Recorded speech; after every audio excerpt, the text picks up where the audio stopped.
Telangana assembly సమావేశాల్లో హరితహారం కార్యక్రమంపై ఆసక్తికర చర్చ జరిగింది. గత ప్రభుత్వ హయాంలో 200 కోట్ల మొక్కలు నాటామని, దీనివల్ల రాష్ట్రంలో అటవీ కవచం 7% పెరిగిందని బీఆర్ఎస్ ఎమ్మెల్యే వేముల ప్రశాంత్ రెడ్డి చెప్పారు. ఈ సందర్భంగా స్పీకర్ గడ్డం ప్రసాద్ స్పందించారు. ప్రభుత్వ హయాంలో నాటిన మొక్కల్లో ప్రజలకు హాని కలిగించే కోనోకార్పస్ చెట్లు పెద్ద సంఖ్యలో ఉన్నాయని అన్నారు.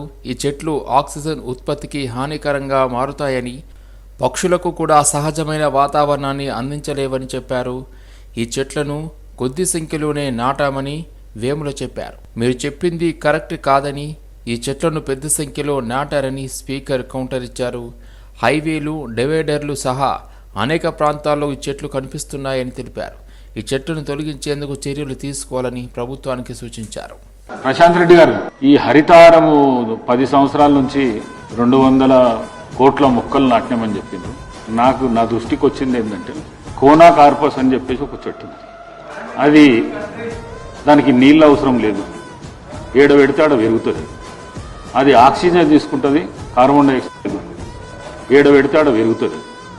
అది ఆక్సిజన్ తీసుకుంటుంది, కార్బన్ డైఆక్సైడ్ వదులుతుంది. పిట్ట కూడా దాని మీద కూసోదు.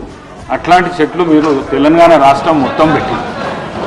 నేను ప్రభుత్వానికి కూడా సూచన ఏం చేస్తున్నంటే, ఈ కోనోకార్పస్ చెట్లు ఎక్కడైతున్నాయో వాటిని అన్నిటినీ తీసేయవలసిందిగా ప్రభుత్వానికి నేను కీలకమైన విద్యాశాఖకు అతి త్వరలో మంత్రిని కేటాయించాలని ప్రభుత్వాన్ని బీజేపీ ఎమ్మెల్యే పైడి రాకేష్ రెడ్డి విజ్ఞప్తి చేశారు.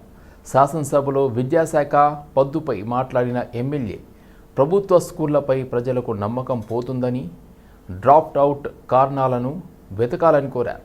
అయితే ప్రభుత్వ స్కూళ్లలో మౌలిక వసతులు లేక విద్యార్థులు తీవ్ర ఇబ్బందులు పడుతున్నారని రాకేష్ రెడ్డి ఆవేదన వ్యక్తం చేశారు. అధ్యక్ష, నేను ప్రభుత్వం జోలికి వెళ్ళట్లేదు అధ్యక్ష, మీ ద్వారా ప్రభుత్వం చెప్తాను అధ్యక్ష. ప్రత్యేకంగా విద్యను అన్నిటికి మూలం అధ్యక్ష, విద్యను అన్నిటికి మూలం. ముఖ్యంగా మధ్యతరగతి, పై మధ్యతరగతి అంతా ఇంకా ప్రైవేట్ స్కూల్కి వెళ్ళిపోయినారు అధ్యక్ష. 31 లక్షల మంది ఆల్రెడీ ప్రైవేట్ స్కూల్కి వెళ్ళిపోయినారు అధ్యక్ష. ఈ 19 లక్షల మంది ఆ స్కూళ్ళల్లో ఉండాలంటే అధ్యక్ష, ఫస్ట్ మీరు ఎప్పుడైనా మీ సౌకర్యం చూసుకొని ఇంత ఇంపార్టెంట్ పేదోడికి భవిష్యత్తు అయిన ఈ విద్యకు ఒక ప్రత్యేకంగా మంత్రిని కేటాయించండి. మీ వెసులుబాటు చూసుకోండి. మేము దాంట్లో అంతా మీ ప్రభుత్వంలో ఇన్వాల్వ్ కాదలుచుకుంటలేను, ఎందుకంటే నాకు ఒక చిన్న రిక్వెస్టే. ఎందుకంటే ఇంత ఇంపార్టెంట్, ఈ రకంగా డ్రాప్ అవుట్స్ అవుతున్నాయి, హాస్టళ్లలో ఇన్నిగానో ఇబ్బందులు ఉంటున్నాయి. పిల్లలు సుమారు 90 మంది పిల్లలు చనిపోయినారు అధ్యక్ష. ఒక ప్రత్యేకంగా విద్యాశాఖ మంత్రి ఉంటే అతనికి ఒక టైం ఉంటుంది అధ్యక్ష, దాని మీద ఒక రివ్యూ చేయటము. ఎందుకంటే గౌరవనీయ ముఖ్యమంత్రులు, ఎందుకంటే వాళ్ళకు ఎన్నో వర్క్స్ ఉంటాయి సార్, ఎన్నో విషయాలు ఉంటాయి, ఢిల్లీ పోవాలి, ఇంకెన్నో కార్యక్రమాలు ఉంటాయి ముఖ్యమంత్రి గారికి, ఆయన ఉన్న బిజీ దృష్టి. కాబట్టి ఇంత ప్రత్యేకమైన విద్యాశాఖ మీద నిర్లక్ష్యం ఎందుకు ప్రభుత్వానికి? అందరు ప్రత్యేకంగా చెప్పారు ఇప్పటిదాకా, ఇక్కడ వాళ్ళు చెప్పిండ్రు, అక్కడ వాళ్ళు, కానీ దానికి ప్రత్యేకంగా మంత్రి లేడు. ప్రభుత్వం ఆలోచించి దయచేసి వీలైనంత తొందరలో విద్యాశాఖకు ఒక ప్రత్యేకమైన మంత్రిని కేటాయించండి. గత ప్రభుత్వం చేపట్టిన మన ఊరు మనబడి కార్యక్రమంలో బెంచీల కొనుగోలులో భారీ కుంభకోణం జరిగిందని ఎంఐఎం శాసనసభాపక్ష నేత అక్బరుద్దీన్ ఓవైసీ ఆరోపించారు. శాసనసభలో విద్యాశాఖ పద్దుపై చర్చ సందర్భంగా అక్బరుద్దీన్ ఓవైసీ తీవ్ర వ్యాఖ్యలు చేశారు. కాళేశ్వరం ఇతర స్కామ్ల గురించి మాట్లాడే ప్రభుత్వం బెంచీల కొనుగోళ్లపై విచారణ జరపాలని డిమాండ్ చేశారు. मना बड़ी सर, ये कुछ काम हुआ नहीं, और जो काम हुआ वो कॉन्ट्रैक्टरों को पैसा नहीं दिया गया. And sir, there is a very big scam sir, very big scam I would say sir, in purchase of benches sir, very big scam sir. Sir, I have put a question sir, but unfortunately question hour aa raha hi nahi sir. Ek bench sir, I run school sir, I am providing free education to 25,000 sir, and free coaching, this 10th free, intermediate free coaching, engineering tuition free, and NATA, NEET and all, again 30,000, some 50,000 students are studying free in my school, 10 schools sir. I know sir, एक bench कितने में लेते हैं sir, but sir जो हमारे state government में दिए sir 14,000, 18,000, 20,000 में 1 बेंच सर, वो भी छोटा वाला. यस मैडम, बहुत बड़ा स्कैम है. You should inquire in that sir. बहुत बड़ा स्कैम है sir. You talk about Kaleshwaram, you talk about irrigation, you talk about this scam, that scam. Look into this scam sir, कि how they have looted. एक आदमी उठाया है एक lakh sir 16 lakh या कुछ 32 लाख कुछ बेंचेस लिए सर. तो आप अंदाजा लगा लिए 14,000, 15,000 सर, 4,000, 5,000 में एक बेंच आती सर. उसको 18,000, 14,000 में दिए. मैं डिटेल देता हूं. It's a very big scam, sir. Very big scam. Bhupalpally జిల్లా పాలిమల మండలం సర్వాయిపేట గ్రామానికి చెందిన బౌత్ నితిన్ క్యాన్సర్తో బాధపడుతున్నారు. కాజాగూడలోని స్పర్శ్ హాస్పిస్లో చికిత్స పొందుతున్నారు. ఈ విషయం తెలుసుకున్న మంత్రి శ్రీధర్ బాబు స్వయంగా ఆసుపత్రికి వెళ్లి పరామర్శించారు. సార్, నాకు క్రికెట్ అంటే చాలా ఇష్టమని, పెద్ద క్రికెటర్ కావాలని కలగన్నా. నాకు క్రికెట్ కిట్ ఇప్పించండి సార్. క్యాన్సర్తో పోరాడుతున్న ఓ యువకుడి మాటలివి. ఈ మాటలకే మంత్రి శ్రీధర్ బాబు ఏకంగా కన్నీళ్లు పెట్టుకున్నారు. అప్పటికప్పుడు క్రికెట్ కిట్ తెప్పించి అతని కోరికలు నెరవేర్చారు. సొంతన్నగా వెంట నిలుస్తానని, ఏ అవసరం ఉన్నా నేరుగా నన్ను సంప్రదించండి అంటూ నితిన్ తల్లిదండ్రులకు మంత్రి ధైర్యం చెప్పారు.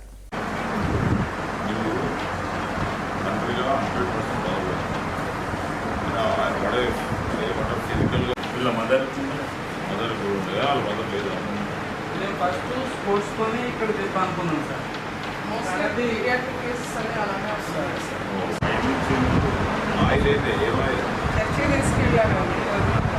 సో డయాగ్నోసిస్ అయిపోయిన తర్వాత ట్రీట్మెంట్కి చెప్తే వెళ్ళాను, చర్చికి వెళ్ళాను.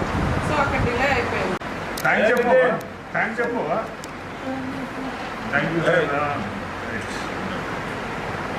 బ్యాట్ ఉన్నది, గ్లౌజెస్ ఉన్నాయి, నువ్వు పోయి ఇంటికాడ ఆడాలి మంచిగా. అయ్యా ఓకేనా? క్రికెట్ ఆడతావు లేదా? రాబోయే ఎన్నికలకు ముందు ఓటర్ల జాబితాను శుద్ధి చేయడానికి జరుగుతున్న ప్రయత్నాలను చర్చించడానికి ప్రధాన ఎన్నికల అధికారి వివిధ రాజకీయ పార్టీల ప్రతినిధులతో సమావేశం ఏర్పాటు చేశారు. ఓటరు జాబితాల ఖచ్చితత్వాన్ని మెరుగుపరచడానికి, వ్యత్యాసాలను పరిష్కరించడానికి, బలమైన ఎన్నికల చట్టాన్ని నిర్ధారించడానికి చర్యలు తీసుకోవడం వంటి చొరవలను సీఈఓ వివరించారు. గేటెడ్ కమ్యూనిటీలో పోలింగ్ బూత్లను ఏర్పాటు చేయడం, ఓటర్ ఐడీలతో ఆధార్ను లింక్ చేయడం, మరణించిన ఓటర్లను జాబితాల నుండి తొలగించడం వంటి సూచనలను ఆయన హాజరైన వారి నుండి ఆహ్వానించారు. ఓటరు నమోదు, చేర్పులు, తొలగింపులను నియంత్రించే చట్టపరమైన చట్టాన్ని సీఈఓ కూడా వివరించారు. 17-18 సంవత్సరాల వయసు గల మొదటిసారి ఓటర్లను నమోదు చేయడం యొక్క ప్రాముఖ్యతను ఆయన నొక్కి చెప్పారు. ఈ ప్రయత్నంలో రాజకీయ పార్టీల సహకారాన్ని కోరారు. లీగల్ ఫ్రేమ్వర్క్ సంబంధించి భారత రాజ్య కాన్స్టిట్యూషన్ ఆఫ్ ఇండియా, తర్వాత representation of people act 1950, representation of people act 1951, the election laws amendment act 2021, councils, రాష్ట్రపతి, ఉపరాష్ట్రపతి ఎన్నికలకు సంబంధించి ఏ విధంగా సంబంధించినటువంటి ప్రావిజన్స్ గురించి రిప్రజెంటేషన్ ఆఫ్ పీపుల్ యాక్ట్ 1951లో ఉంటుంది. తర్వాత ఎలక్షన్ లాస్ అమెండ్మెంట్ యాక్ట్ 2021లో ఇంతకుముందు మనందరికీ తెలుసు క్వాలిఫైయింగ్ డేటు ప్రతి సంవత్సరం జరిగింది. తర్వాత సెక్షన్ 13A to 13Dలో ఈ యొక్క ఎన్నికల సంఘానికి సంబంధించి state level, district level, assembly level, polling station లెవెల్లో ఉండేటువంటి అధికారులకు సంబంధించినటువంటి నియామకానికి సంబంధించి 13A నుంచి 13D వరకు తెలియజేయడం జరిగింది. రాష్ట్రంలో న్యాయవాదుల వరుస హత్యలు, వారిపై దాడులను నిరసిస్తూ పలువురు లాయర్లు అసెంబ్లీ ముట్టడికి ప్రయత్నించారు. సోమవారం హైదరాబాద్ సంతోష్ నగర్లో జరిగిన అడ్వకేట్ హత్యను ఖండిస్తూ న్యాయవాదులు అసెంబ్లీ ముట్టడికి యత్నించారు. నాంపల్లి తెలుగు విశ్వవిద్యాలయం నుండి ర్యాలీగా వచ్చిన న్యాయవాదులను పోలీసులు అడ్డుకున్నారు. కొందరు అసెంబ్లీ ప్రాంగణం వైపు దూసుకెళ్లేందుకు ప్రయత్నించడంతో పోలీసులు వారిని అరెస్ట్ చేశారు. న్యాయవాదుల రక్షణ కోసం ప్రత్యేక చట్టం తేవాలని ప్రభుత్వాన్ని కోరారు. వరుస హత్యల నేపథ్యంలో న్యాయవాదులకు రక్షణ కల్పించాలని డిమాండ్ చేశారు.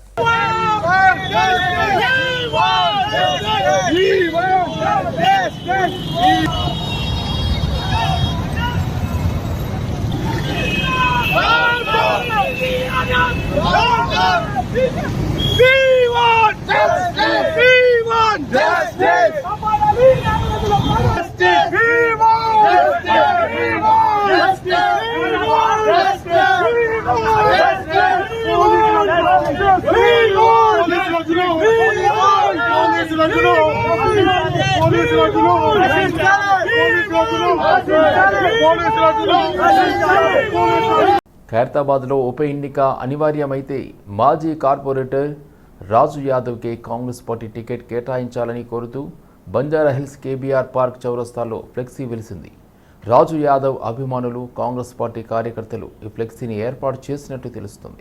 గత 30 ఏళ్లుగా రాజు యాదవ్ కాంగ్రెస్ పార్టీలో ఉన్నారని కార్యకర్తలు తెలిపారు. కష్టకాలంలో కూడా ఖైరతాబాద్లో పార్టీ బలోపేతానికి కృషి చేశారు రాజు యాదవ్. సరైన నాయకుడు అంటూ అర్థం వచ్చేలా ఫ్లెక్సీ ఏర్పాటు చేశారు కాంగ్రెస్ కార్యకర్తలు.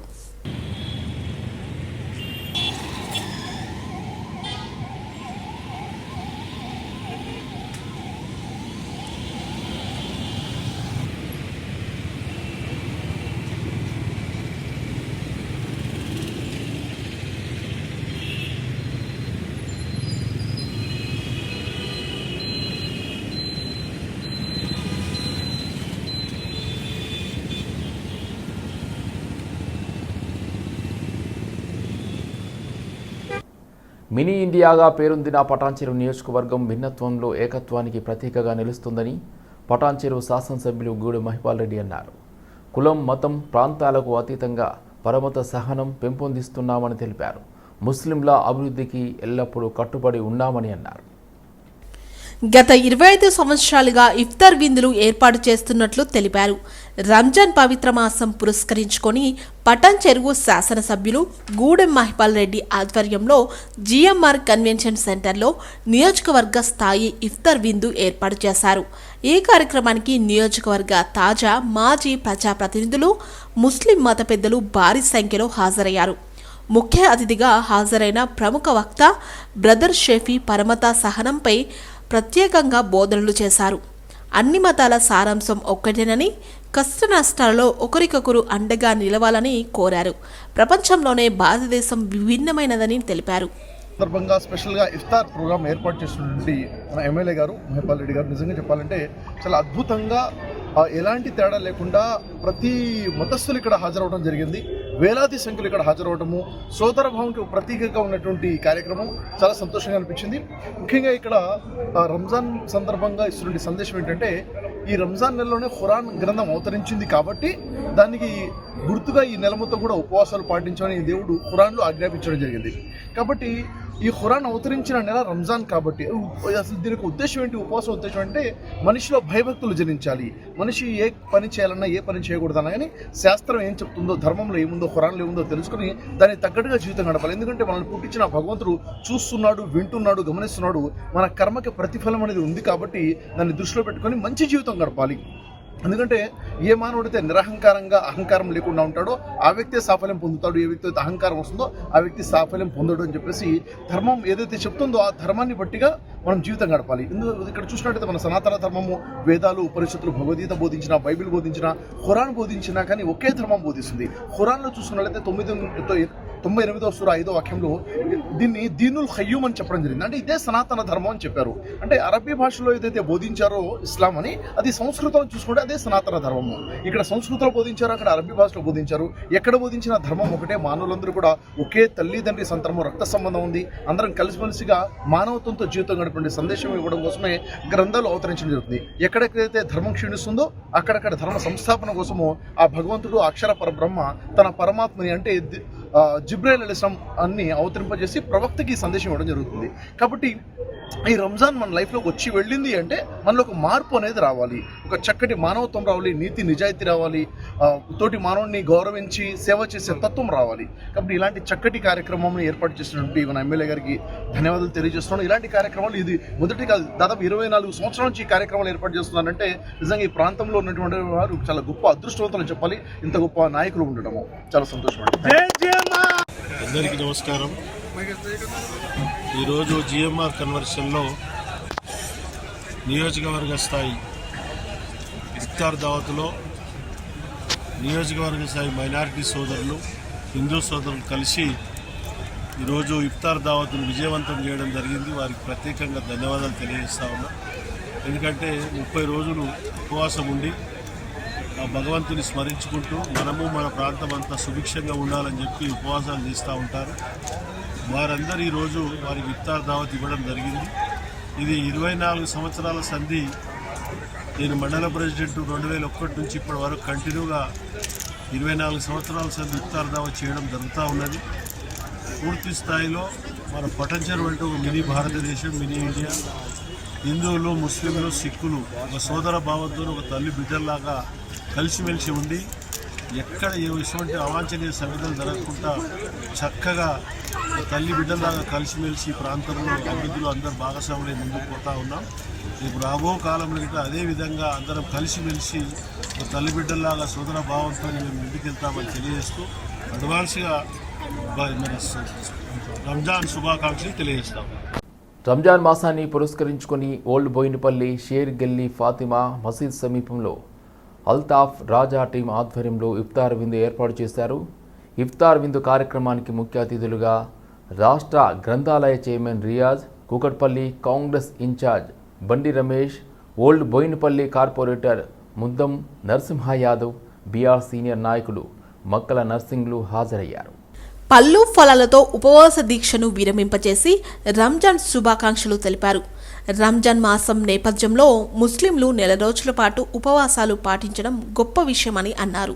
మత సామరస్యానికి ప్రతీకగా పవిత్ర రంజాన్ మాసంలో ముస్లింలు ప్రత్యేక ప్రార్థనలు, ఉపవాసాలు చేస్తారని అన్నారు.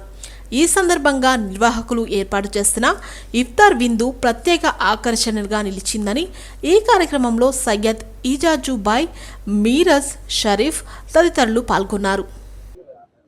అతి పవిత్రంగా జరుపుకునే రంజాన్ పండుగకి ప్రతీక ఇఫ్తార్ విందులు. అందులో భాగంగా ఈరోజు బోయినపల్లిలో తమ్ముడు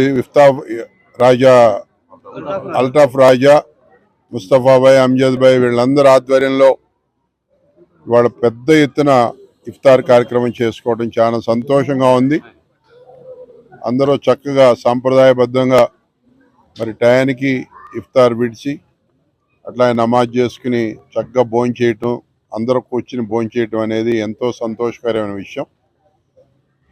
ఇక్కడ ఎటువంటి తారతమ్యాలు లేకుండా ఉన్నాళ్ళు, లేనోళ్ళు, పేదోళ్ళు, పెద్దోళ్ళు, గొప్పోళ్ళు అనే తారతమ్యం లేకుండా చక్కగా అందరూ కూర్చుని సాంప్రదాయంగా జరుగుతున్నటువంటి తీరు మనకి చాలా సంతోషకరమైన విషయం. ఎప్పుడు కూడా కాంగ్రెస్ పార్టీ ముస్లిం సోదరులకు అండగా ఉంటుంది. ఇప్పటి వరకు కూడా వాళ్ళకి ఎంతో అంత మంచి జరిగిందంటే సమాజంలో కాంగ్రెస్ పార్టీ ద్వారానే. మరి అలాగే రేవంత్ రెడ్డి గారి ఆధ్వర్యంలో రేపు బ్రహ్మాండంగా పెద్ద ఎత్తున ఇఫ్తార్ పార్టీ కూడా ఏర్పాటు చేసుకోవడం జరిగింది లాల్బహదూర్ స్టేడియంలో. తెలంగాణ సంస్కృతి హిందూ, ముస్లిం, సిక్, ఇసాయి ఆపస్ మే భాయి భాయి, మతాలు ఏవైనా కులాలు ఏవైనా కలిసి జీవించాలనే సంస్కృతిని నిలిపే గొప్ప సంస్కృతి. ఈ సంస్కృతిని ముందు తీసుకుపోయే ప్రయత్నం చేయాలి. అలాగే రంజాన్ మాసము గొప్ప పవిత్రమైన మాసం. ఈ మాసంలో మేం భగవంతుణ్ణి అల్లా పేరుతో ధ్యానిస్తూ ప్రపంచంలో శాంతిని ఇవ్వాలని, భారతదేశంలో రాజ్యాంగబద్ధ పరిపాలనను కల్పించాలని, ప్రజల మధ్య ఐక్యతను తీసుకురావాలని మేము కోరుకుంటున్నాం. 400 సంవత్సరాలకు పైగా చరిత్ర ఉన్న హైదరాబాద్ నగరం భారతదేశంలో ఒక ఐక్యతకి, సామరస్యానికి ప్రతీకగా ఉంది. దీన్ని భవిష్యత్తులో కూడా తీసుకుపోవాల ఉద్దేశంతో మా గౌరవ ముఖ్యమంత్రి రేవంత్ రెడ్డి గారి నాయకత్వంలో అనేక కార్యక్రమాలు చేపట్టాం. రాహుల్ గాంధీ గారి నేతృత్వంలో మేము సమాజానికి ఒక సందేశం ఇచ్చాం. రాష్ట్రంలో గ్రామీణ క్రికెట్ అభివృద్ధి లక్ష్యంగా తెలంగాణ డిస్ట్రిక్ట్ క్రికెట్ అసోసియేషన్ చేస్తున్న కృషిని ఎంపీ వద్దిరాజు రవిచంద్ర మెచ్చుకున్నారు. ఎన్నో ఏళ్లుగా గ్రామీణ క్రికెటర్ల అభ్యున్నతి కోసం కష్టపడుతున్న టీడీసీఏ వ్యవస్థాపక చైర్మన్, శాట్ మాజీ చైర్మన్ అల్లీపురం వెంకటేశ్వర్ రెడ్డి సేవలను రవిచంద్ర ప్రశంసించారు. శంషాబాద్లోని తొండుపల్లిలో అమెరికా అండర్-17 యూత్ అకాడమీ జట్టుతో టీడీసీఏ నిర్వహిస్తున్న వన్డే టోర్నమెంట్ను రవిచంద్ర ప్రారంభించారు. ఈ టోర్నీలో ఏవైసీఏ జట్టుతో పాటు తెలంగాణ రూరల్ రైజర్స్, ఫాంథర్స్, వారియర్స్ టీంలు పాల్గొంటున్నాయి. తొలుత కొద్దిసేపు సరదాగా క్రికెట్ ఆడిన రవిచంద్ర ఆ తర్వాత టాస్ వేసి మ్యాచ్ను ప్రారంభించారు. నిర్లక్ష్యానికి గురైన గ్రామీణ క్రికెట్ను అభివృద్ధి చేయాలనే లక్ష్యంతో ముందుకెళ్తున్న టీడీసీఏను రాష్ట్రంలోని క్రికెట్ ప్రేమికులందరూ ఒక తాటిపైకి వచ్చి తమ మద్దతు తెలియజేయాలని కోరారు. ఈ ప్రోగ్రాము అమెరికా నుంచి పిల్లలు వస్తున్నారు అనగానే ఆయన బాధ, తాపత్రయం అంతా ఇంత కాదు. మంచి హోటల్ అకామిడేట్ చేయాలి, ఎల్బీ స్టేడియంలో మంచి క్రికెట్ ఆడియాలి, ఎల్బీ స్టేడియంలో ఆడియాలని అందరు చాలాసేపు అనుకున్నాడు, ఆలోచించారు. కానీ ప్రభుత్వం వాళ్ళు అక్కడ రేపెల్లుండి 2-3 రోజులు ఏదో ఇఫ్తార్ విందు ఉంది కాబట్టి ఆ స్టేడియం ఎంగేజ్ అయింది ఫుల్గా, కాబట్టి చేయలేకపోయారు. కానీ మంచి గ్రౌండ్ దొరికింది, దగ్గరనే ఎయిర్పోర్ట్ పక్కనే దొరికింది. మీరందరూ కూడా మంచిగా ఎంజాయ్ చేయొచ్చు. అమెరికా నుంచి వచ్చిన అమెరికన్ యూత్ టీంకి తీసుకొచ్చినటువంటి అరుణ్ గారికి, మతిన్ గారికి ఈ ప్రోగ్రాం చాలా బాగా చేస్తారు, సక్సెస్ అవుతుందని చెప్పేసి నేను ఖచ్చితంగా ఆశిస్తున్నాను. అమెరికా నుంచి వచ్చిన పిల్లలకు, ఇక్కడి నుంచి మా పిల్లలందరికీ కూడా, తెలంగాణ రూరల్స్ పిల్లలందరికీ కూడా కంగ్రాచులేషన్స్. బాగా ఆడండి. ఈ ఆటతో ఇప్పుడు ఈ ప్రపంచంలోనే అత్యంత స్పీడ్గా డెవలప్ అయ్యేది. తెలంగాణ రాష్ట్రంలో ఎన్నికల ముందు కాంగ్రెస్ పార్టీ మహిళలకు ఇచ్చిన హామీలు నెరవేర్చాలని బీజేపీ మహిళా మోర్చా రాష్ట్ర అధ్యక్షురాలు మేకల శిల్పారెడ్డి ఆధ్వర్యంలో అసెంబ్లీ ఎదుట నిరసన వ్యక్తం చేశారు. మహిళా మోర్చా కార్యకర్తలను అరెస్ట్ చేయడాన్ని భారతీయ జనతా పార్టీ తీవ్రంగా ఖండించింది.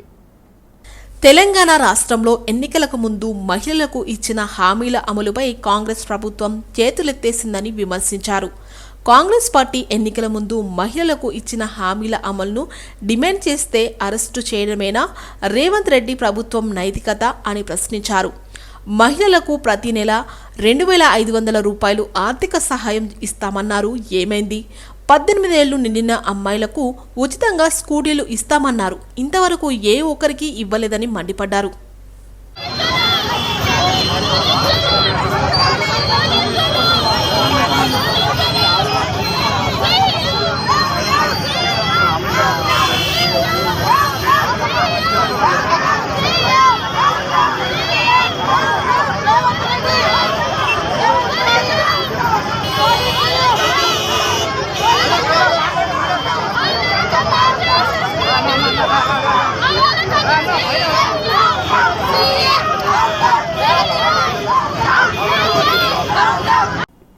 రంగారెడ్డి జిల్లా ఐఎస్ సదన్లో న్యాయవాది ఇజ్రాయెల్ హత్యకు గురైన సంగతి తెలిసింది. దీంతో ఇబ్రహీంపట్నంలో న్యాయవాదులు నిరసన తెలిపారు.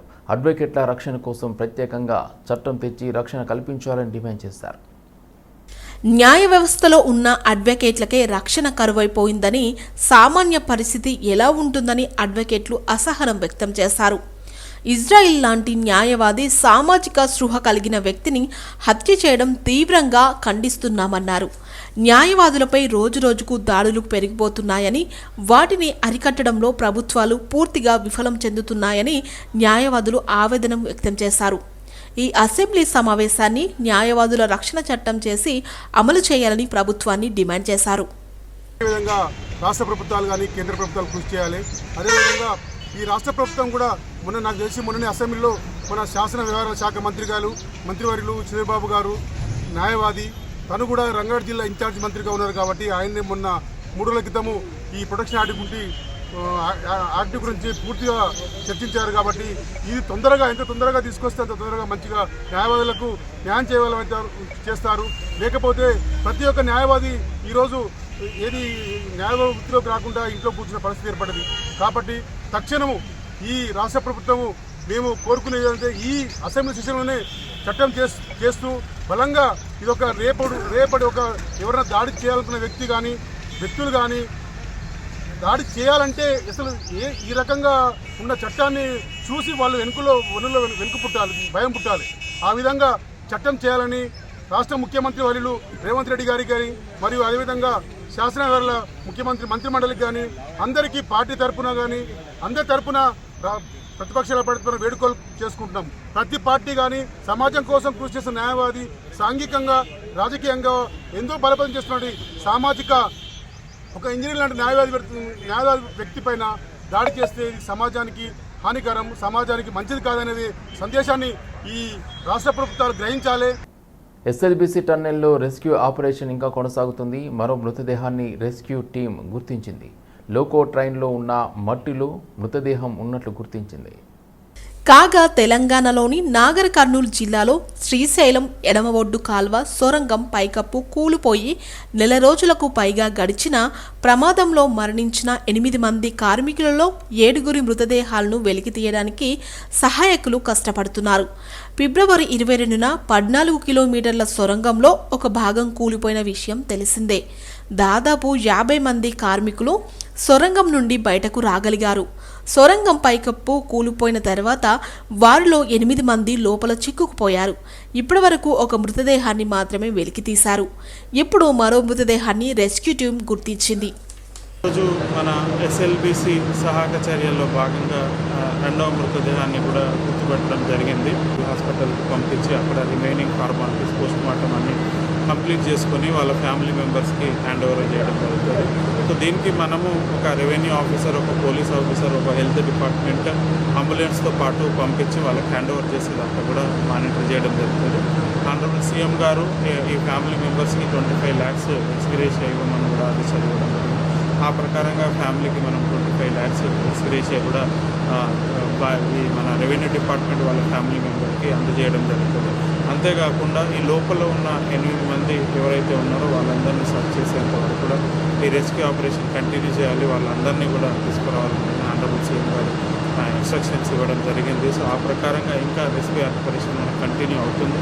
4 ఎక్స్కవేటర్స్ లోపల పనిచేస్తున్నాయి. సో ఈ ఎక్స్కవేటర్స్ ఇంతకుముందు పనిచేయడానికి కష్టం ఉండేది, ఇప్పుడు కొన్ని పనిచేస్తున్నాయి కాబట్టి రెస్క్యూను ఇంకా స్పీడప్ చేసి మిగతా వాళ్ళని కూడా ఐడెంటిఫై చేయడానికి అంతా rescue teams all central government teams, state teams కూడా పనిచేస్తున్నాయి.